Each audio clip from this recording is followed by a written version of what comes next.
बुद्ध ने 4 आर्य सत्य बताए। एक दुख है, दुख का कारण है, दुख को मिटाने के उपाय हैं। चौथा, दुख मिटने के बाद की एक अवस्था है। इन्हीं 4 आर्य सत्य पर बुद्ध की पूरी देशना टिकी है। पूरा धर्म, पूरा संप्रदाय खड़ा है। बुद्ध की सारी सीखें अनमोल हैं, उनका कोई जोड़ नहीं। उन्होंने गार्हस्थों के लिए अलग और अपने सन्यासियों के लिए अलग सिद्धांत बतलाए, लेकिन उनकी कुछ सीखें ऐसी हैं जो सभी के लिए ग्राह्य हैं। वर्तमान में जीना, 2 होश पूर्वक रहना। उन्होंने प्रेम की जगह मैत्री को स्थापित किया। दिन भर में कम से कम 2 बार ध्यान के लिए बैठना। सभी जीवों पर दयालु और करुणापूर्ण होना, क्या कि जा दिखता है वहां बिकता। भगवान बुद्ध का एशिया का जिन देशों में पुंज कहा जाता है, वहां बुद्ध स्वयं तो कभी गए नहीं और न ही वहां के किसी मूल निवासी ने बुद्ध को कभी देखा।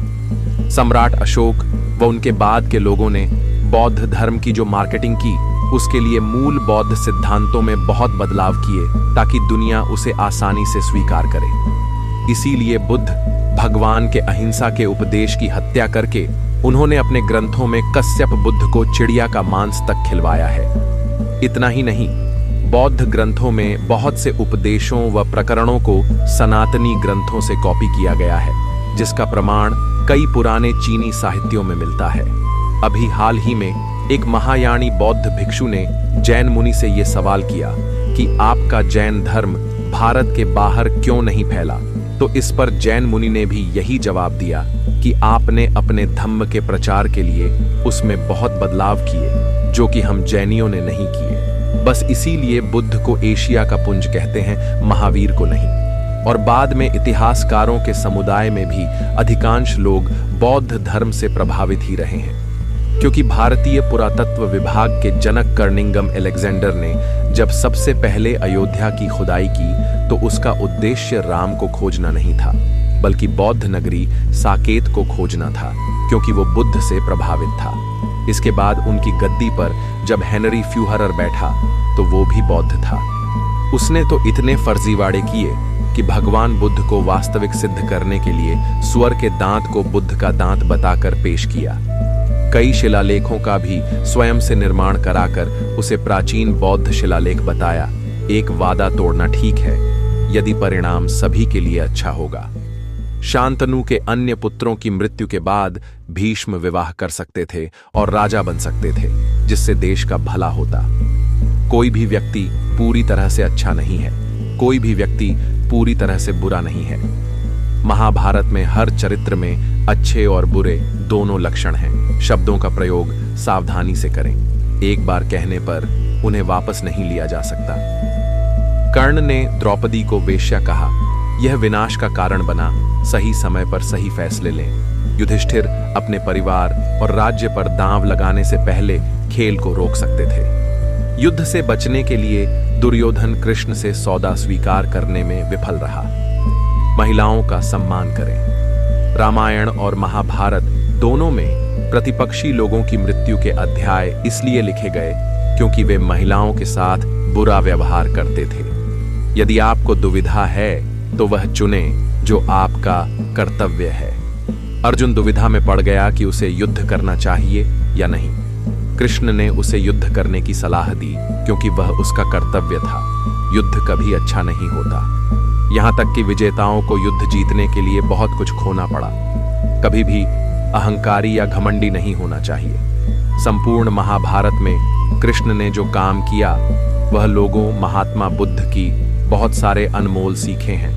जीवन में हजारों लड़ाइयां जीतने से बेहतर आप खुद पर विजय प्राप्त कर लें, फिर जीत हमेशा तुम्हारी ही होगी। एक जंगली जानवर की अपेक्षा कपटी और दुष्ट मित्र से ज्यादा डरना चाहिए। घृणा को घृणा से नहीं बल्कि प्रेम से जीता जा सकता है। जीवन में अगर सुख और शांति चाहिए तो मनुष्य को भूतकाल और भविष्यकाल में नहीं उलझना चाहिए। महात्मा गौतम बुद्ध संबंधित कुछ बातें बताइए जो सभी को जीवन में अपनाना चाहिए। महात्मा गौतम बुद्ध के उपदेशों में जीवन को सरल, शांतिपूर्ण और समृद्ध बनाने के लिए कई महत्वपूर्ण बातें शामिल हैं जो आज भी हमारे जीवन में उपयोगी हैं। निम्नलिखित हैं कुछ ऐसी बातें जो सभी को जीवन में अपनानी चाहिए। सच बोलें, बुद्ध ने हमेशा सत्य बोलने और अपने शब्दों का ध्यान रखने पर जोर दिया। सत्य बोलने से न केवल हमें मानसिक शांति मिलती है, बल्कि यह हमारे संबंधों को भी मजबूत करता है। ध्यान और मानसिक शांति, सहानुभूति और करुणा, कंपैशन एंड एम्पैथी। बुद्ध ने दूसरों के प्रति करुणा और सहानुभूति को अपनाने की सलाह दी। जीवन में दूसरों की मदद करने और उनके दुखों को समझने से हम एक बेहतर समाज का निर्माण कर सकते हैं। स्वीकार करना और संतुलन, एक्सेप्टेंस एंड बैलेंस। बुद्ध ने यह सिखाया कि जीवन में सुख और दुख दोनों आते हैं और हमें इन दोनों को समान रूप से स्वीकार करना चाहिए। संतुलित जीवन जीने से मानसिक शांति मिलती है और हम अधिक संतुष्ट महसूस करते हैं। आत्म अवधारणा और आत्मज्ञान, self awareness and self realisation. Buddha ने आत्मनिरीक्षण और आत्म जागरूकता को प्रोत्साहित किया। यह हमें अपनी कमजोरियों और ताकतों को पहचानने में मदद करता है और जीवन के प्रति एक गहरी समझ विकसित करता है। इच्छाओं का नियंत्रण, कंट्रोल ओवर डिजायर्स। बुद्ध ने कहा कि इच्छाएं ही हमारे दुखों का कारण बनती हैं। इन इच्छाओं और लालच को नियंत्रित करने से हम मानसिक शांति पा सकते हैं।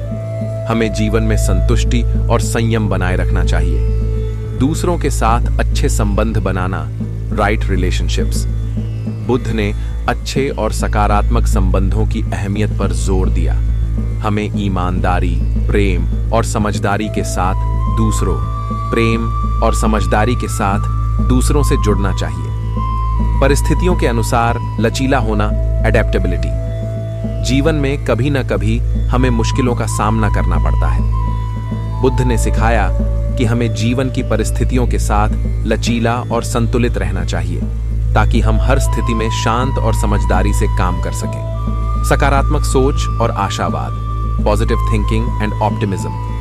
बुद्ध ने हमेशा सकारात्मक सोच को प्रोत्साहित किया। जीवन में समस्याओं का समाधान हमारे दृष्टिकोण और मानसिकता पर निर्भर करता है। आत्मनिर्भरता, सेल्फ रिलायंस। बुद्ध ने यह सिखाया कि हमें अपने जीवन में आत्मनिर्भर होना चाहिए और किसी अन्य व्यक्ति या बाहरी तत्वों पर अत्यधिक निर्भर नहीं रहना चाहिए। आत्मनिर्भरता से आत्मविश्वास और स्वतंत्रता मिलती है। इन उपदेशों को अपनाकर हम न केवल अपने जीवन को बेहतर बना सकते हैं, बल्कि दूसरों के जीवन में भी सकारात्मक बदलाव ला सकते हैं। महात्मा बुद्ध का जीवन और उनकी शिक्षा आज भी लोगों के लिए मार्गदर्शन का स्रोत है। राजा बिंबिसार के राज्य में एक व्यक्ति को लोगों ने इतना परेशान किया कि वह इन सब से परेशान होकर जंगल में चला गया और उसने प्रण किया कि वह 1000 लोगों को मार डालेगा। जिस पहाड़ी पर वह व्यक्ति रहता था, उस पहाड़ी पर जाने का रास्ता गांव वालों ने बंद कर दिया था, ताकि वहां कोई जा ना सके, क्योंकि जो व्यक्ति उस पहाड़ी पर जाता, वह व्यक्ति उसको मारकर उसकी अंगुलियों को काट लेता और अपने गले में डाल लेता था। लोगों को मारकर, उनकी अंगुलियों को काटकर, उनकी माला बनाकर गले में डाल लेता था। इसलिए लोगों ने उसका नाम डाकू अंगुलीमाल रख दिया। एक समय जब महात्मा गौतम बुद्ध बिंबिसार के राज्य से भ्रमण कर रहे, तो वहां पर एक औरत रोते रोते उनके पास पहुंची। गौतम बुद्ध के शिष्य ने औरत से रोने का कारण पूछा, तो उसने बताया कि उसका पति और बेटा एक व्यापारिक दल के साथ जा रहा था, लेकिन वह दल से पीछे रह गए। जब उन्हें ढूंढा गया तो उनको मरा हुआ पाया गया और उनकी अंगुलियां काट ली गई थी। तो गांव वाले समझ गए कि यह काम अंगुलीमाल का है। महात्मा गौतम बुद्ध ने डाकू अंगुलीमाल के बारे में गांव में पूछा। तब उन्हें पता चला कि जिस पहाड़ी पर वह रहता है, वहां से कोई नहीं जाता, और जो जाता है उसे वह मारकर अंगुली की माला बना लेता है। महात्मा बुद्ध डाकू अंगुलीमाल से मिलने उस पहाड़ी पर जाने लगते हैं, तो उनका शिष्य और गांव वाले उन्हें रोकने लगते हैं। तो गौतम बुद्ध कहते हैं कि डाकू अंगुलीमाल को मेरी सबसे ज्यादा जरूरत है, मुझे उससे मिलना ही होगा। इतना कहकर वह पहाड़ी की ओर चल देते हैं। महात्मा गौतम बुद्ध अकेले ही डाकू अंगुलीमाल से मिलने चल देते हैं। पहाड़ी पर पहुंचते ही वहां पर उन्हें तलवार लिए डाकू अंगुलीमाल मिल जाता है। वह गौतम बुद्ध से कहता है कि हे सन्यासी, वहीं रुक जा, आगे मत बढ़ना, वरना मैं तुम्हें मार दूंगा। यह बात सुनकर भी महात्मा बुद्ध नहीं रुकते और डाकू अंगुलीमाल के पास जाकर उससे भिक्षु बोलते हैं, तो वह और भड़क जाता है और बोलता है कि तुम्हें अपने प्राणों का मोह नहीं है, मैं अभी तुम्हें मार दूंगा। गौतम बुद्ध उससे पूछते हैं कि तुम ऐसा क्यों करते हो, इन बेगुनाह लोगों को क्यों मारते हो? तो डाकू अंगुलीमाल बोलता है कि तुम्हें नहीं पता इन लोगों ने मेरे साथ क्या किया है। मेरा प्रण है कि मैं 1000 लोगों को मार दूंगा।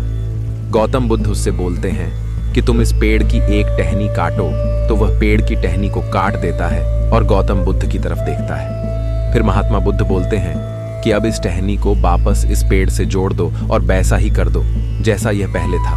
तो डाकू अंगुलीमाल कहता है कि पागल हो क्या, सन्यासी ऐसा थोड़े ही हो सकता है। गौतम बुद्ध डाकू अंगुलीमाल से कहते हैं कि काटना बहुत सरल है, जोड़ना बहुत मुश्किल होता है। तूने 999 को काट दिया, अब एक को जोड़ के बता, क्या ऐसा कर सकते हो?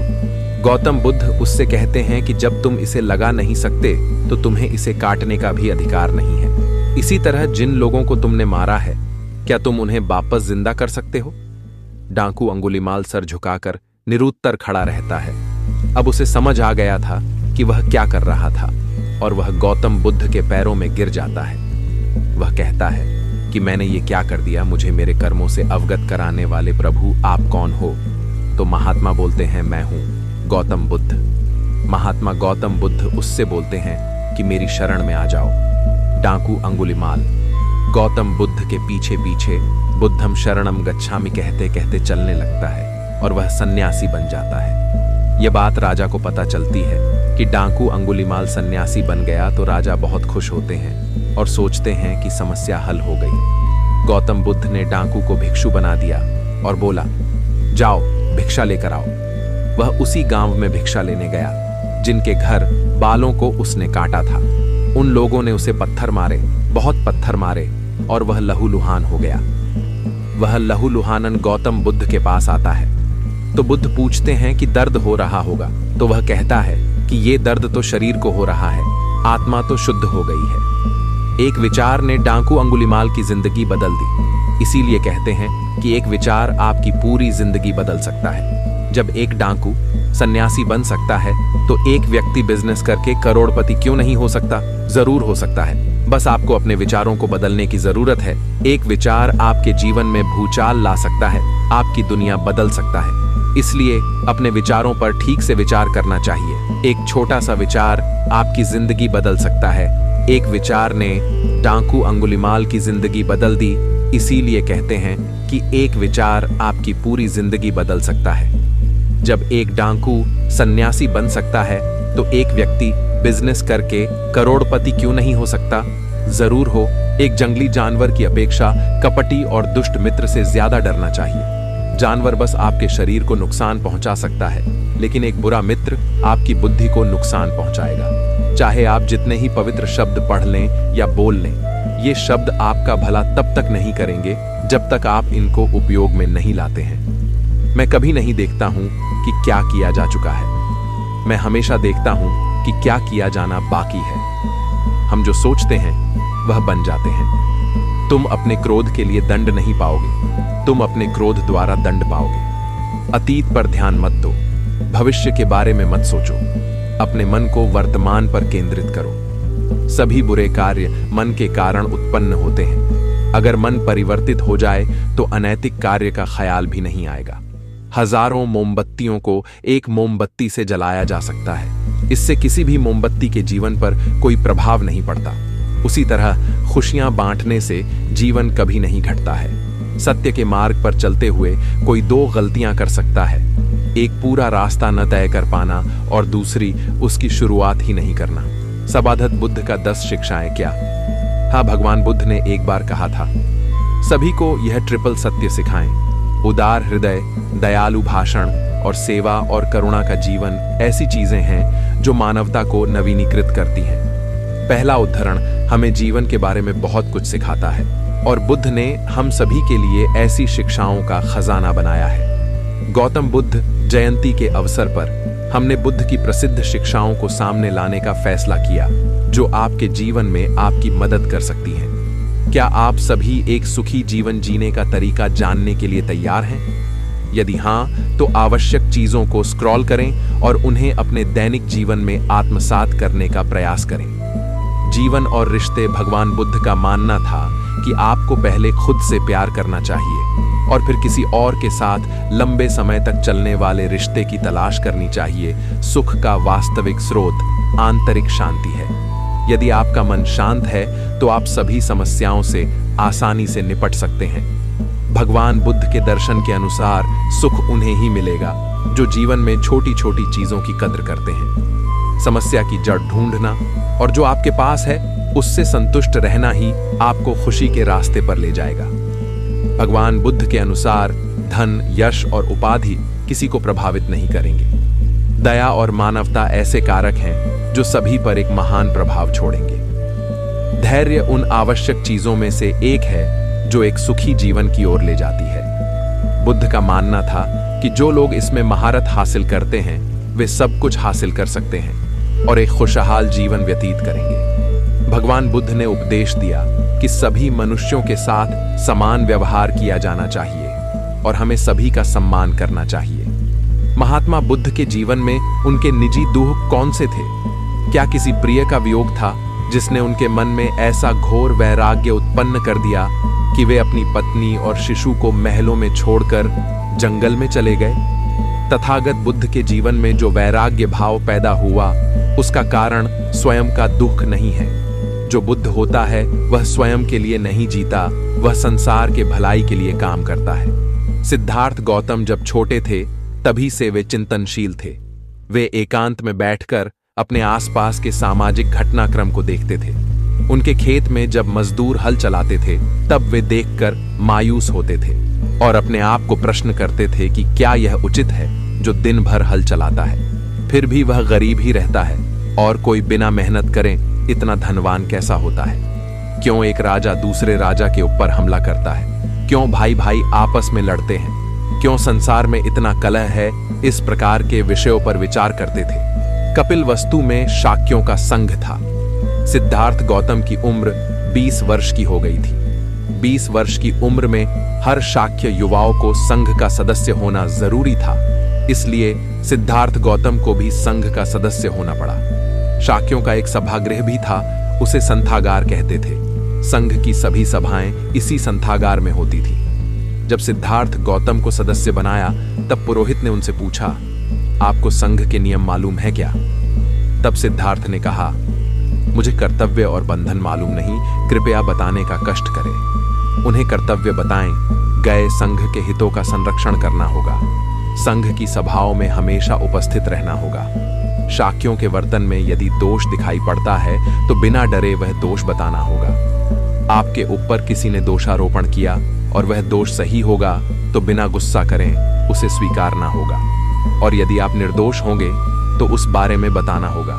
यह कर्तव्य बताए गए और सदस्यता कैसी निरस्त होगी उसके बारे में भी बताया गया। यदि आपने बलात्कार किया, किसी की हत्या करी तो, यदि चोरी करी तो और झूठी गवाही दी तो संघ का सदस्य नहीं रह सकता। संघ की सदस्यता लिए 8 वर्ष हुए थे तब एक प्रसंग निर्माण हुआ और यही प्रसंग उन्हें वैराग्य तक ले आया। घटना ऐसी हुई, कपिलवस्तु और कोलिय राज्य पास पास थी। दोनों राज्यों के बीच रोहिणी नाम की नदी थी। इस नदी का पानी पहले किसने और कितना उपयोग करना चाहिए, इस पर हमेशा झगड़ा होता था। इस बार झगड़े ने उग्र रूप धारण किया। झगड़ा इतना बढ़ा कि दोनों राज्य लड़ाई करने के सज्ज हो गए। इस पर संथागार में सभा हुई। सभा में युद्ध करने प्रस्ताव पर बहुमत हो गया, लेकिन सिद्धार्थ गौतम युद्ध के पक्ष में राजी नहीं था, क्योंकि युद्ध में जनहानि ही होगी। शाक्यों की लड़कियां कोलियों में ब्याही थीं और कोलियों की लड़कियां शाक्यों के यहाँ ब्याही थीं। दोनों एक दूसरे के रिश्तेदार थे, इसलिए सिद्धार्थ का कहना था, हल समझौते से निकलना चाहिए। युद्ध इसका हल नहीं, बैर से बैर बढ़ेगा। लेकिन सिद्धार्थ अकेला पड़ गया। लेकिन युद्ध नहीं होना चाहिए, इस बात के लिए संघ के विरोध, देह दंड की शिक्षा और देश से निकाल देना, इन सजाओं का प्रावधान था। लेकिन राजा प्रसेनजित और शुद्धोदन राजा के आपसी संबंध अच्छे थे। यदि ऊपर उल्लेखित सजा सिद्धार्थ गौतम को दी जाती और प्रसेनजित राजा को इसकी खबर लगती तो वह कपिलवस्तु के ऊपर हमला करके अपने अधीन कर लेता। इसलिए संघ के नियम टूटना भी नहीं चाहिए और युद्ध भी रुकना चाहिए। इस कारण वैराग्य धारण करना चाहिए, यही संकल्प लिया। और उन्होंने माता पिता को समझाया, पत्नी यशोधरा को समझाया और गृह त्याग किया। ये तो एक निमित्त था, बचपन से इसी मार्ग की खोज में थे। उन्होंने 6 साल तक कठोर तपचर्या करने के उपरांत उम्र के 35वें साल में बुद्धत्व प्राप्त हुआ और 45 वर्षों तक संसार को सुख का मार्ग बताते रहे और अंत में उम्र के 80वें साल उनका। वैसे तो भगवान बुद्ध की कही हुई प्रत्येक बात पर गौर करना चाहिए एवं सभी बातों को याद रखना चाहिए। प्रमुख बात जिन्होंने मेरी जीवन शैली में परिवर्तन किया है इस प्रकार नीचे वर्णित है। हम जो सोचते हैं वह बन जाते हैं। वर्तमान पर ध्यान केंद्रित करने से सफलता प्राप्त होती है। एक जंगली जानवर की अपेक्षा कपटी और दोस्त मित्र से ज्यादा डरना चाहिए। जानवर बस आपके शरीर को नुकसान पहुंचा सकता है, लेकिन एक बुरा मित्र आपकी बुद्धि को नुकसान पहुंचा सकता है। चाहे आप जितने ही पवित्र शब्द पढ़ लें या बोल लें, ये शब्द आपका भला तब तक नहीं करेंगे जब तक आप इनको उपयोग में नहीं लाते हैं। मूल स्रोत है गौतम बुद्ध के जीवन परिवर्तन करने वाले विचार। कोई भी समाज सुधारक या दार्शनिक अपने समय की प्रवृत्तियों से अवश्य प्रभावित होता है। जिस समय महात्मा बुद्ध का आविर्भाव हुआ उस समय मानव तत्वशास्त्र मेटाफिजिक्स की समस्याओं को सुलझाने में निमग्न था। प्रत्येक व्यक्ति आत्मा, जगत और ईश्वर जैसे विषयों के अनुशीलन में डूबा हुआ था। जितने विचारक थे उतने मत हो गए थे। लोग जीवन के कर्तव्य को भूल रहे थे। वे संसार में रहकर भी संसार से कोसों दूर थे। नीतिशास्त्र के नियमों के प्रति लोगों की आस्था उठने लगी थी। उस समय एक ऐसे व्यक्ति की आवश्यकता थी जो लोगों को नैतिक जीवन की समस्याओं के प्रति जागरूक बनाने में सहायक हो। बुद्ध इस मांग की पूर्ति करने में पूर्णतः सफल हुए। बुद्ध एक समाज सुधारक थे, दार्शनिक नहीं। दार्शनिक उसे कहा जाता है जो ईश्वर, आत्मा, जगत जैसे विषयों का मनन एवं चिंतन करता है। जब हम बुद्ध की शिक्षाओं त्रिपिटक में संकलित का अवलोकन करते हैं तो उसमें आचार शास्त्र, तर्कशास्त्र, मनोविज्ञान आदि पाते हैं, परंतु तत्व दर्शन का पूर्णतः अभाव दीख पड़ता है। उनसे जब भी कोई तत्व शास्त्र, आत्मा, जगत, पुनर्जन्म आदि से संबंधित प्रश्न पूछता था तो वे मौन रहते थे। अनेक विद्वानों ने बुद्ध के मौन रहने का अलग अलग अर्थ लगाया है, किंतु वास्तविकता यह है कि बुद्ध तत्व शास्त्रीय प्रश्नों के प्रति मौन इसलिए रहते थे कि वे जानते थे कि इन प्रश्नों का उत्तर व्यावहारिक दृष्टिकोण से निरर्थक है। बुद्ध के अनुसार संसार दुखों से परिपूर्ण है। उन्होंने दुख के संबंध में जितने प्रश्न हैं उनका उत्तर जानने के लिए मानव को प्रेरित किया। उन्होंने दर्शन का उद्देश्य दुख का अंत कहा है, इसीलिए उन्होंने दुख की समस्या और दुख निरोध पर ही अधिक जोर दिया। उन्होंने स्वयं कहा है, मैं दुख और दुख निरोध पर ही अधिक जोर देता हूँ। सचमुच दुख से पीड़ित मानव समाज के लिए आत्मा महात्मा बुद्ध के जीवन में उनके निजी दुख कौन से थे? क्या किसी प्रिय का वियोग था जिसने उनके मन में ऐसा घोर वैराग्य उत्पन्न कर दिया कि वे अपनी पत्नी और शिशु को महलों में छोड़कर जंगल में चले गए? भी योग तथा क्योंकि उनके पैदा होते ही उनकी मां गुजर गई थी। लेकिन जिस निजी दुख के बारे में आप पूछना चाहते हैं ऐसा कोई भी उनके जीवन में नहीं था। उन्होंने तो सभी को अपना मान रखा था, सभी उनके लिए निजी थे। इसी कारण तो सभी के कल्याण के लिए उनको अपनी पत्नी और शिशु को महल में छोड़कर जाने का भी दुख नहीं था, क्योंकि अन्य लोग भी उनकी नजरों में उनके ही समान थे और वैराग्य उनके मन में किसी के भी वियोग की कारण नहीं था। बल्कि जब उन्हें पता चला कि यह शरीर बूढ़ा भी होता है, बीमार भी हो जाता है और एक दिन मर भी जाता है, तो फिर जीवन का सत्य क्या है, उसी की खोज के लिए मन में वैराग्य उत्पन्न होगा गया कि जब यह शरीर हमेशा के लिए ऐसा रहने वाला है ही नहीं, हमको एक दिन इसे छोड़कर जाना, तो फिर इसके प्रति अपना मुंह रखकर, रिश्ते नातों के लिए इतना मोह रखकर क्या लाभ और जीवन का सत्य क्या है? इसी इच्छा ने उनके मन में वैराग्य उत्पन्न कर दिया। भगवान गौतम बुद्ध ने अपने प्रिय शिष्य आनंद से उसके यह पूछने पर कि जब सत्य का मार्ग दिखने के लिए आप या कोई आप जैसा पृथ्वी पर नहीं होगा, तब हम कैसे अपने जीवन को दिशा दे सकेंगे? तो बुद्ध ने ये जवाब दिया था, अप दीपो भव, अर्थात अपना दीपक स्वयं बनो। कोई भी किसी के पथ के लिए सदैव मार्ग प्रशस्त नहीं कर सकता। केवल आत्मज्ञान और अंतरात्मा के प्रकाश से ही हम सत्य के मार्ग पर आगे बढ़ सकते हैं। बुद्ध ने कहा, तुम मुझे अपनी बैसाखी मत बनाना। तुम अगर लंगड़े हो और मेरी बैसाखी के सहारे चल ली, कितनी दूर चलोगे? मंजिल तक न पहुंच पाओगे। आज मैं साथ हूं, कल मैं साथ न रहूंगा, फिर तुम्हें अपने ही पैरों पर चलना है। मेरी साथ की रोशनी से मत चलना, क्योंकि थोड़ी देर को संग साथ हो गया है अंधेरे जंगल में। तुम मेरी रोशनी में थोड़ी देर रोशन हो लोगे, फिर हमारे रास्ते अलग हो जाएंगे। मेरी रोशनी मेरे साथ होगी, तुम्हारा अंधेरा तुम्हारे साथ होगा। अपनी रोशनी पैदा करो। अपदीपो भव, अपदीपो भव। जिसने देखा उसने जाना, जिसने जाना वो पा गया, जिसने पाया वो बदल गया। अगर नहीं बदला तो समझो कि उसके जानने में ही